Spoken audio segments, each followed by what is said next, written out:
Wabasango kamata yango. Wabasango azalio.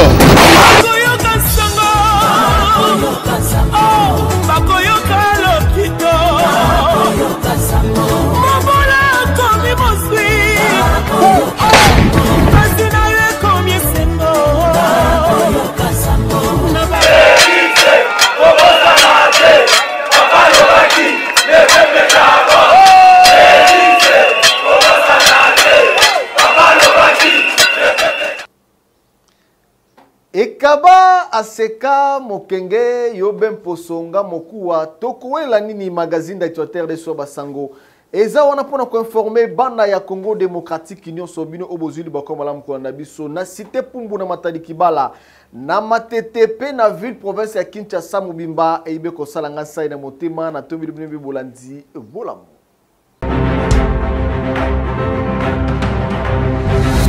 Toko fungo la magazine d'actualité de Soba Sango na liberté provisoire oyo bapesi président ya INC mwana mboka Vital Kamerhe oyo azali bongo mokambi ya INC bande konanga bolingo tozwaki réaction ya cadre ya parti politique na ye mwana mboka Abed Bachile oyo alobelaki pourquoi ba libérer mwana mboka Vital Kamerhe obolai.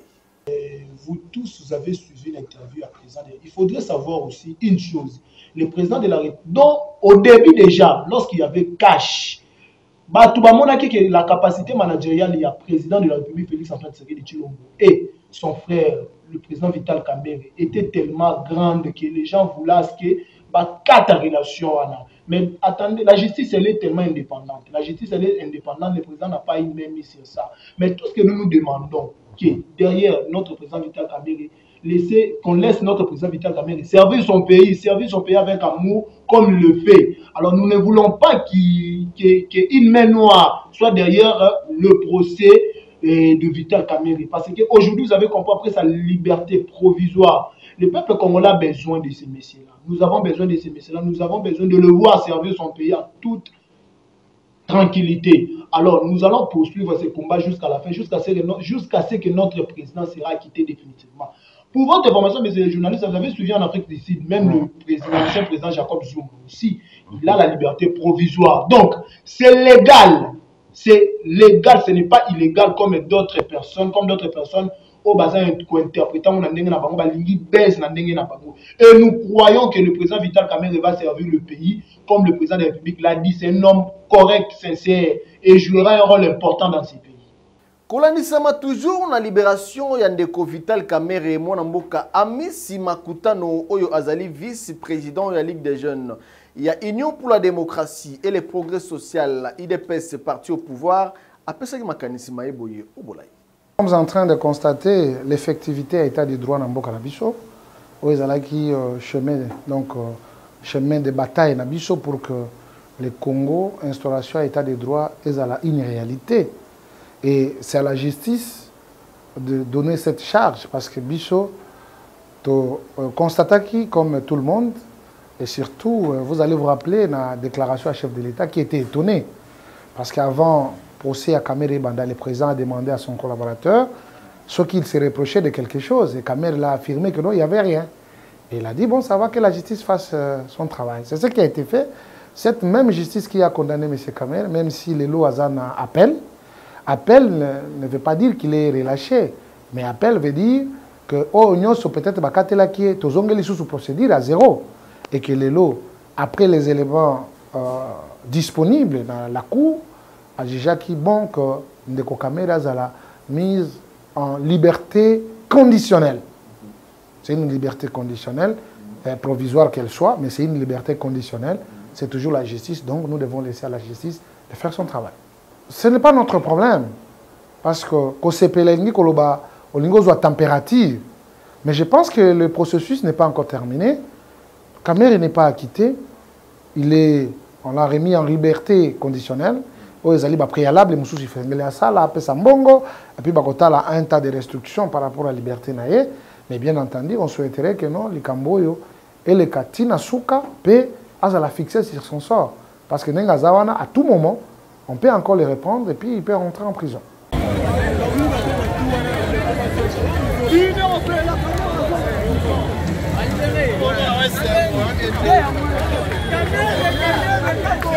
Kamere libana vraiment esimba te fala zonga. Kamere fala zonga na prison. Kamere libana esimba te. Biso ba combattant IDPS toboyango. Toboyango penza kamere libana. Ceux qui se sont manifestés négativement, c'est aussi la démocratie, tout comme positivement, c'est aussi la démocratie. Oyebi, le pluralisme politique, c'est ça la maturité politique. Alors ça ne sert à rien de se fier à un bateau et batumba qui va piner. Il y a aussi les gens qui se sont réjouis. Donc à cela, tout y a dans l'actif démocratie et nous disons, laissons la justice faire son travail. Parfois, les gens à bateau vont afficher qu'il y a un comportement par rapport à l'ignorance. Mais dès qu'ils seront informés comment la procédure a été menée, bien entendu, je crois qu'ils vont se rebiffer. Prophète Dr Eli Bouchiri abimisi livre kitoko na kombo ya Connaissons le Seigneur Jésus-Christ bandeko nanga bolingo esengeli na ba chrétien ko consommer livre oyo po ezali na ba révélation terrible tongolanda ndenge nini emolekaki. Prophète Dr Josué Eli Bouchiri abimisaki livre kitoko na kombo Connaissons le Seigneur Jésus-Christ, oyo ezali wana pona kosunga bana na nzambe pe ba serviteur de Dieu nyonso. Cérémonie ya vernissage nango esalimaki mokolo ya dimanche na 16h na Salon Rouge na Hôtel Vénus devant plusieurs serviteurs de Dieu pe peuple de Dieu. Bandeko nanga bolingo, cérémonie oyo tango elekaki, liboso ya magazine d'actualité RDC wa basango prophète Dr Josué Eli Bouchiri azangaki akoloba te obolai. Ne batomi bale bakotambola zela mokote soki bayokani te boyebi nde kangola. Esengeli to yeba nani oyo tondimeli. Soki ondimeli muto oyo yebi te, c'est-à-dire que okolanda même muto oyo aza aveugle bino mibale nyonso mibale bokokota na libulu. Yango esengeli to yeba oyo aza bomo ya seko. Po Yesu Kristo aza bomo ya seko. Parce que esengeli to yeba que un jour tokobima toko vina biso kosuka. Na bino bana na nzambe bolingi kosomba livre oyo ezali kotekama na église na ye oyo zwami na commune ya Ngalema. Soki olingi kobenga prophète Dr Josué Eli Bouchiri benga ye na numéro oyo pona kozwa livre pe kotanga efungola boyebi na yo ya Molimo Santo. Olingi oyekola informatique, anglais pe alphabétisation, administration, réseau, Secontec centre ya formation ezali wana pona bana Congo démocratique nyonso tomolanda.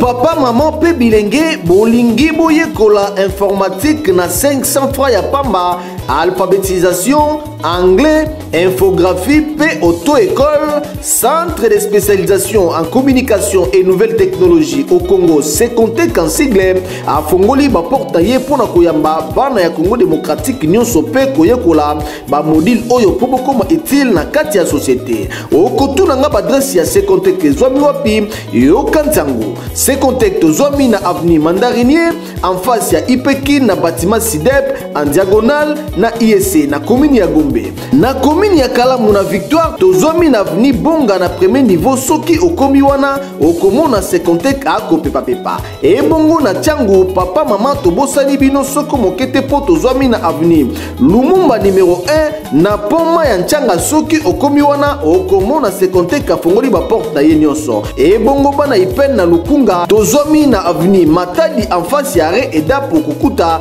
bâtiment ya Secontec ezali wana pe fongoli ba porte pona koyamba bino. Pona kobatela ba mesure barrière dicté par les chefs de l'État, Secontec a tiré ba checkpoint na ye pona ba étudiant pe batu nyonso oyo balingi koyekola elingi koloba soki oye ba ko checker température na yo pe osokoli maboko ndenge baninga bazali kosokola awa soki ba monika suspect ba ko tia pembeni pona kobatela ba étudiant na ye azui ba disposition nyonso yenge bene na mibeko ya l'État. Secontec asbel aza ko informer la population chinoise en particulier puis congolaise en général que depuis levé à mesure d'état d'urgence de la chef de l'État, Secontec a fungoli déjà la porte pour la formation ou tout mais ça n'a pas sabino afin que vous la qualifier na kati ya vie professionnelle na bino. Boyende ezalaka bana ya Secontec yebaka ke DG Gilles Milambo atie ba disposition nyonso kitoko mpona koyamba bino Secontec na 500 francs pamba koma utile na kati ya société. Couloir Zénith na quartier 4 na commune ya Njili eza ya kobeba makasi surtout mvula o ebeti mikolo bandeko nzela ebebi makasi tolanda reportage ya Omega Obolayi.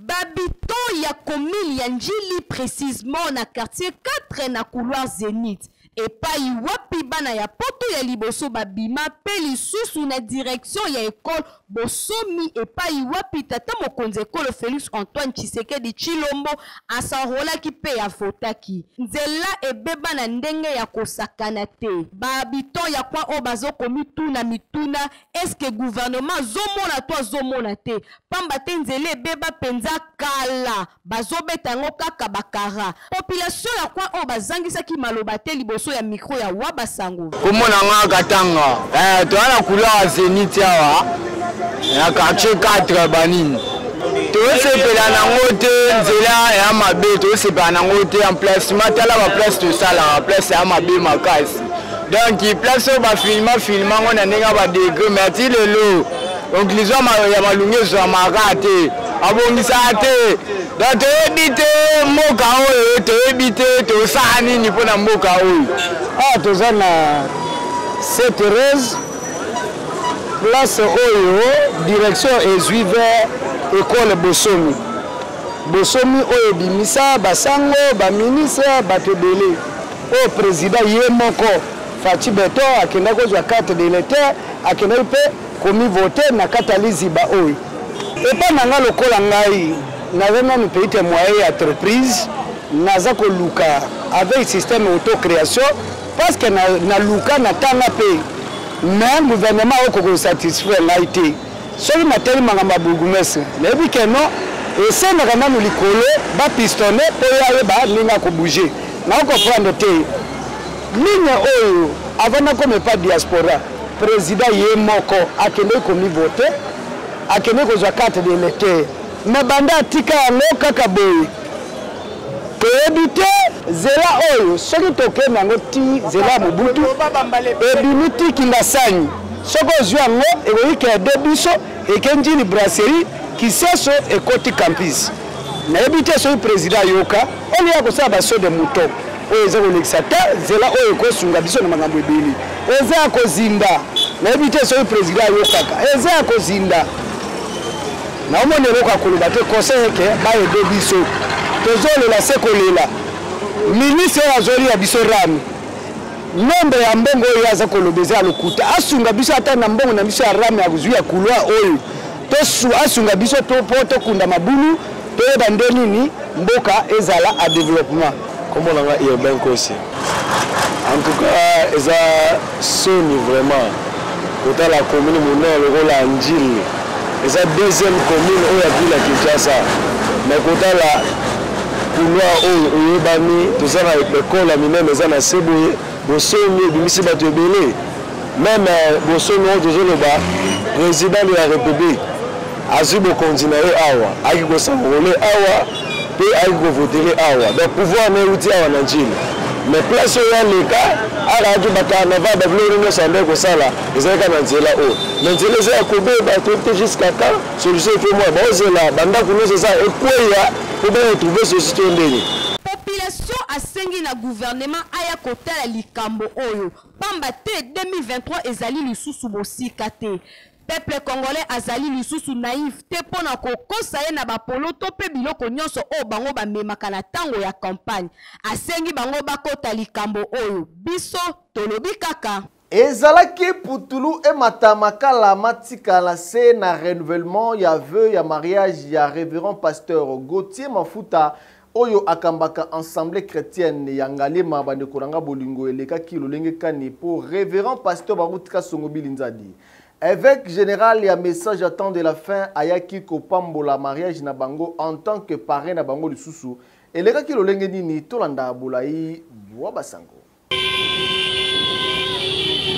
Évêque Baruti Kasongo Léonard oyo azali bongo mokambi ya Baruti Tabernacle asalaki déplacement na Assemblée chrétienne d'Engaliema Asen église sœur ya Temple Baruti Tabernacle na commune ya Ngaliema oyo etambisamaka na pasteur Gauthier Mafuta. Tangu akomaki azalaki accompagné na bamota oyo basalelaki ye caravane motorisée na esengo nyonso.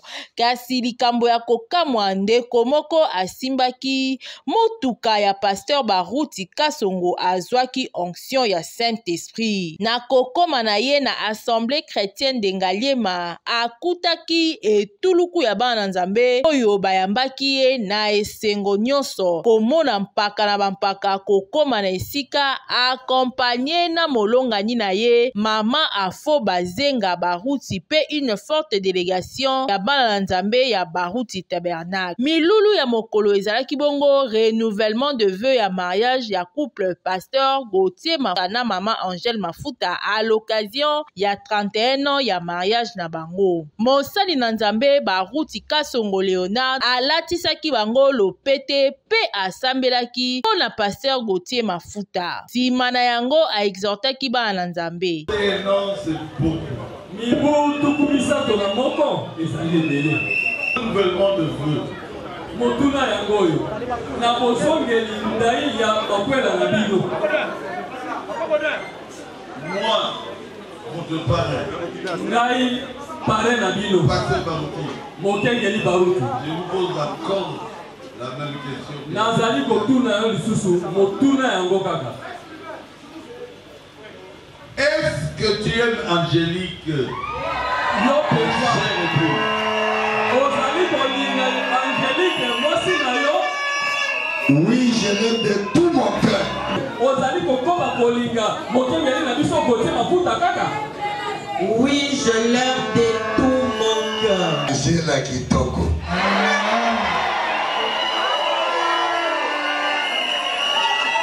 Matero petoyo. Liboso na mpaka na ngai. Pasteur na ngai. Pare na ngai. Oyo azali ndakisa mpona biso. Na tie sur le pete oyo mpona kolakisa ete nalingaka yo. Na kolinga okimo yeso kozonga. Je les unis dans ce renouvellement de vœux de 31 ans. Nazali kosangisa bango kati na bozongeli ndai ya libala pona mibu tukumisa tona moko. Que le couple pastoral. Tika ete babalani ya mokengeli Gauthier Mafuta. Gauthier Mafuta soit béni. Et pambwama.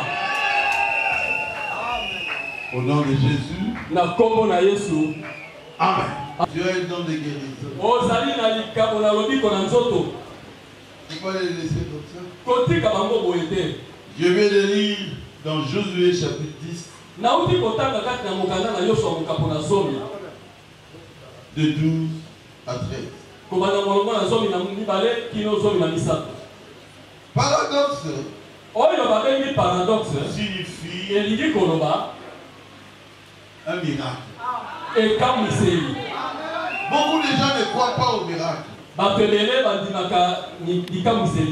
Mais il y a beaucoup de miracles dans la Bible. C'est la vérité, c'est la vérité. Sarah enfanta Isaac à 90 ans. Sarah a dit que Isaac n'a mis tout c'est un miracle. Après exhortation, évêque Baruti Kasongo paka ya bampaka asambelaki pona ba malade tope ba beli nyonso pe ba monaki loboko na Yawe kosala kati na bango. Yomoko ozoloba eza mwana abotani akoli asisi école secondaire pe akoti université asisi pe université abani kosala 30 ans, comme ça, 30 ans, comme ça, une année, et ça m'a sécurité. Et ça m'a sécurité, mais le colon a dit maman, moi c'est là, on a continué pour vivre parce que on a quitté pour tous se séparer. Non. Peu importe la difficulté, où est les bas, Nzala, tout, parce que na mokili awa nde toza na se badifficulté ezanga te tant sur difficulté ya mbongo, tant sur difficulté ya kolia, ya kolata, tout ça. Alors malgré ça, nous avons persévéré, nous sommes comme la 31 ans Oyo, de vie ensemble.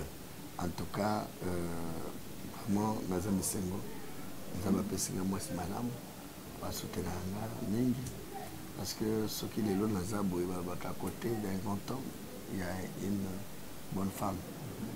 Ce qui est à l'ingé comme ça, l'autre soutenir Angate, l'ango belle nous avons été.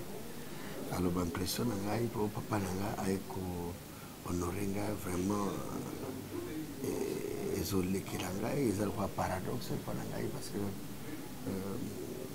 à s'attendre que la période oyo il y a fin de l'année az la kaming vraiment consacré l'église naie programme est belé même ngai période de décembre déjà tout comme vers 5 décembre, tu as vraiment un programme exceptionnel.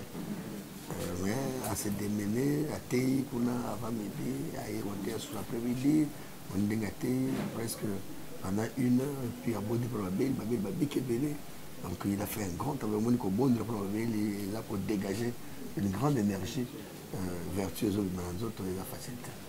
La facilité, alors sur le Seigneur, il y a des preuves, il y a Bolumonaï envers Gaï. Il y a avec ça fait preuve vraiment il y a un sacrifice énorme où il y a ça la capone à 100 voilà. Très étonné d'accueil l'église oyo Yangalema et surprendre ngai et les gars en tout cas accueil qui vraiment très chaleureux. Alors, je remercie cette église. Je remercie mon fils, Pasteur Gauthier Mafuta. Soko baebinga malamu ezali ete ye aza koloba malamu na ngai so fois bana. Pe ntango ye abali biso baboti na ye ngai na mama foto sepelaki mingi. Et tomoni nyonso eza malamu baboti baza na kimia na kati ya libala na bango yango ntango balobi bakosala anniversaire ngai nasepeli babala mosusu ezalaka babe yango nini wana moya anniversaire eza te oyo eza malamu eza mariage ya kimia ya mwana na sepe ndenge abalaki mwasi na ye ya bolingo te lelo 31 ans ya mariage olona mabe ezali te balingani bazokende liboso na bolingo na bango lokola ngai mpe na mamafo vraiment un modèle à suivre. Et na moni côté aza kolanda lokolo na ngai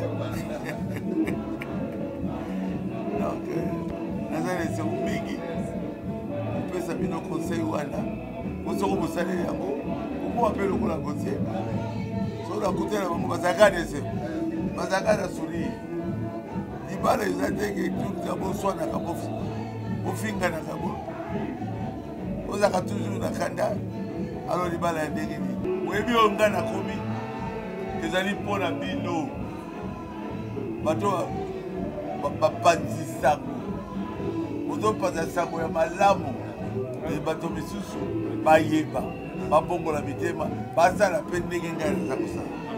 Tokosilisa magazine d'actualité de Soba Sango na invité du journal honorable Ogi Kalonji Oyo azali ko sala misala makasi surtout na terre jaune pe na district na ye ya Tchangu bande konanga bolingo peuple congolais ba ko betela ye maboko tombola na entretien oyo. Soki na bandi kotanga awa batu misusu bakolo mais otanga ki oyo eza en fait eza tellement ébélé que na komisi proximité na peuple vinanga de tout le jour. Ils en étaient au tchaka ceinture voilà. Donc, ce qui n'a pas bango, je sens qu'il y a une partie de moi qui me manque. On travaille tout le jour. Tout le jour. Boyebi,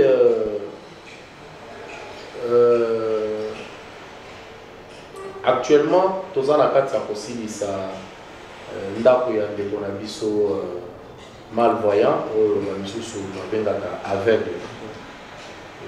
J'aurais bien voulu que Topé ça y est en semaine, mais Topé ça y est en semaine prochaine. On a besoin de Maison Blanche. Otongele nda. Et si Nambo ya l'État, mais nambo. L'État. Bon, exemple bon l'État parce que l'État a foutu la députation l'État m'a foutu là. Il j'ai fait foyer à tout le monde. Après de pour enquêter. Ezaka moi nous kana l'État foutanga bien sûr. Dans mon bon wana na site moi ba économie na tongeli Maison Blanche et Sili en tout cas lobby ba banda au pavement. Ba banda au pavement et Sili.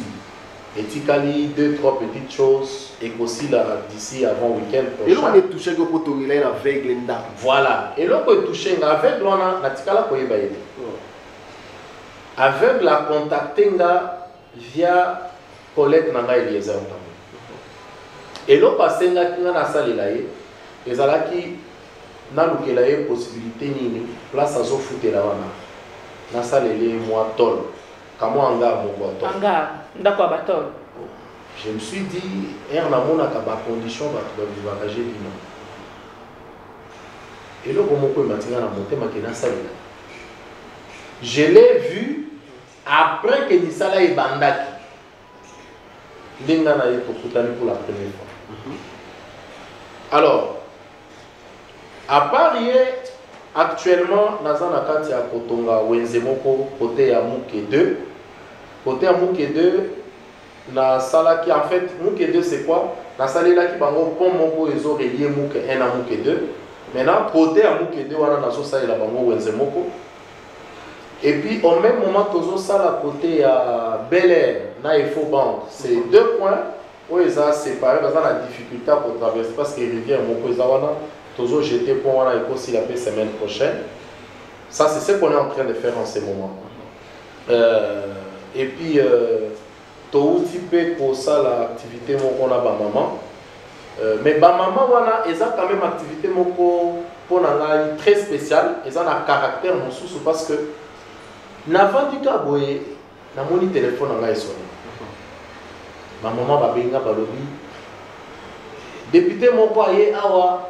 Aye polo banabiso boya na kabela bino bambongo boya bo banda koteka na wenze nanga parce que kuna bakobenga na bino siko ba mama na ba yebisi ba lobi atinda ki bato na ye ba yebisi bato na ye même biso kalonja sali la biso wenze apesa biso ba mesa ofeli atikala kosenga biso eloko et puis asali yango pendant qu'on en avait besoin.